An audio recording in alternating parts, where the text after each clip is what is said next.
नमस्कार मुई नमिता स्वागत करुछे सोनपुर टीवी के। वर्तमान आमे अछू बौद्ध जिल्लार रेघामुंडा गाँव रे भेड़सुर भाईबो पहाड़ रे आउ श्रावण मासर पहला सोमवार शह शह श्रद्धालुंकर भिड़ चली। आसुन आमे भक्तों को पचरामा केंती काଣା तार इतिहास रही केंती काଣା किंवदंती रही आमे से प्राचीन कथा के देखमा आउ किछि बुझमा। भाई कह आज सोमवार रे काଣା विश्वास रही छे आउ भगवान को केंती पूजा कल काଣା कह से विषय आमे प्रत्येक श्रावण मास रे भगवान शिवंक ठारे पान ढालले कोटी पुण्य मिलसी बोली आमे आशा करी करी पान ढालसु। इटा बौद्ध जिलार कंटामापुर रेगामुड़ा गाँव रे भाईबर डेढ़सुर पहाड़ तले गोटे शिव मंदिर टे अच्छे सेनके आमे पहला सोमवार आसीचु।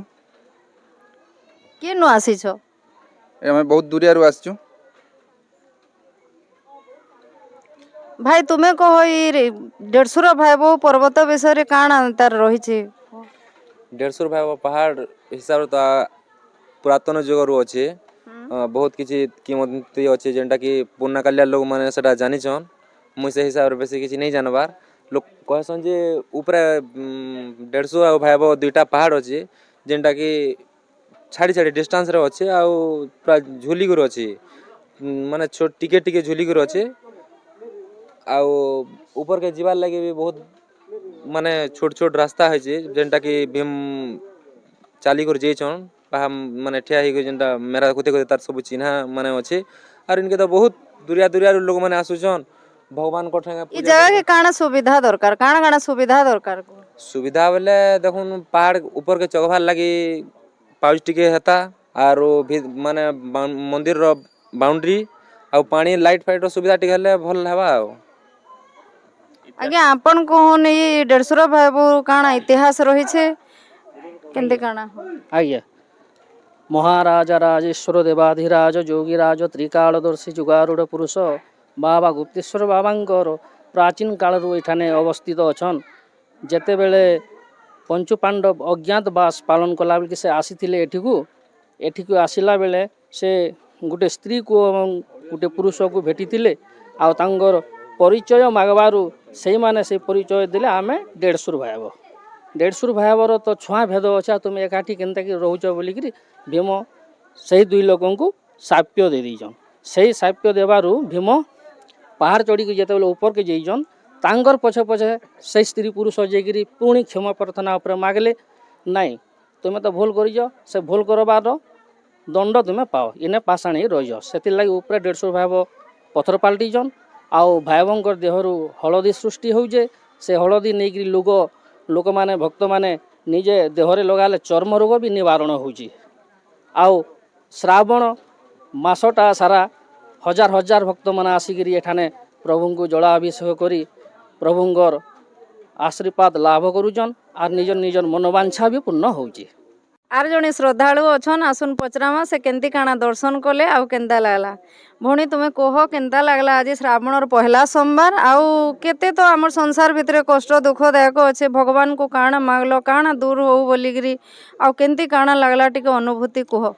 हाँ भगवान के तो मुई आसला बेले मुई भाभी नहीं थी जे मुई एते दूर आईमी ने भगवान के दर्शन करमी बोलिकी निहाती भगवान को लीला एका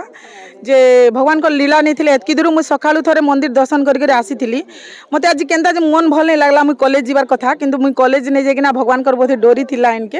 हेति लगी नानी मने मते थरे कहि ददु मुई संगे संग बाहली मुई हाँ आज कॉलेज पछे बंद करसी भगवान के टिके दर्शन करमी जासी भगवान को निहाती डोरी। और श्रावण मास महात्मा तो बहुत अच्छे बहुत लोग इनके आसीछन दर्शन करुछन आरु इनर माने परिवेशटा एते सुंदर है बहुत आनंद होचे चारियाडे गछ पत्र तापरे माने जंगल भितरे गुटे भगवान माने छपिकरी अछन बहुत सुंदर अच्छे परिवेशटा ने। हाँ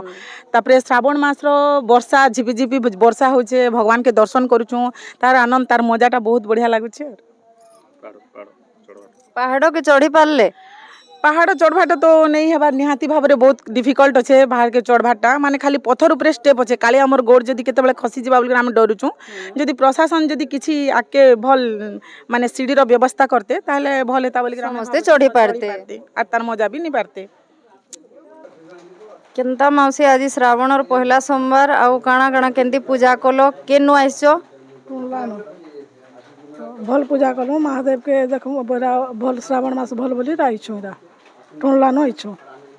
କାଣା ମାଗଲ ମହାପ୍ରଭୁ? କାଁ ଭଲ ରଖିଥନ ମହାପ୍ରଭୁ କହିଲୁ କୁଟୁମ୍ବକେ ଭଲ ରଖିଥ ପୁଅ ଝିକେ ଭଲ ରଖିଥ ଆର୍ କାଁଟା ବାହାରୁ କାଣା କାଣା ଦେଖଲ ଇନେ କାଣା ଗୁମ୍ଫା ବୋଲୁଛନ୍ ଦେଢ଼ଶୁର ଭାଇବୁ ସେଟା ସେ ବିଷୟରେ କହ ଟିକେ। ଗୁମ୍ଫାକେ ଯାଇ ନି ପାରଲୁ ବାଟୁ ଫିରଲୁ ଗୁମ୍ଫା ନ ଫିରଲୁ ସେନୁ ଫିରଲୁ ହଏ ସମୟ ନି ବେଲା ସେନୁ ବାଟୁ ଫିରଲୁ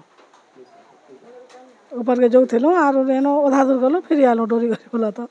ଦେଢ଼ଶୁର ଭାଇ ଅଛନ୍ ବୋଲଛନ୍ ଉପରକେ ଚଢ଼ି ନା ହେବାର କେ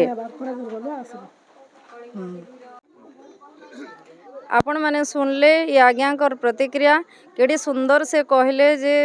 ଅଜ୍ଞାତ କାଳରୁ ସେ ଦେଢ଼ଶୁର ଭାଇବୁ ବିଷୟରେ ଆଉ ତାଙ୍କର ସେ ହଳଦୀ ନେଇକିରି ମାଖୁଥିଲେ ଆଉ ମନସ୍କାମନା ପୂର୍ଣ୍ଣ ହେଉଥିଲା। ତ ସମସ୍ତଙ୍କୁ ମୁଇଁ କହିମି ଯେନ୍ ମାନେ ଦୁରିଆରେ ବି ଅଛନ୍ ଏ ଜାଗାକେ ଆସୁନ୍ ଆଉ ସମସ୍ତେ ଦର୍ଶନ କରୁନ୍ ଆଉ ଇ ଜାଗାର ପୁଣ୍ୟ ନଉନ୍।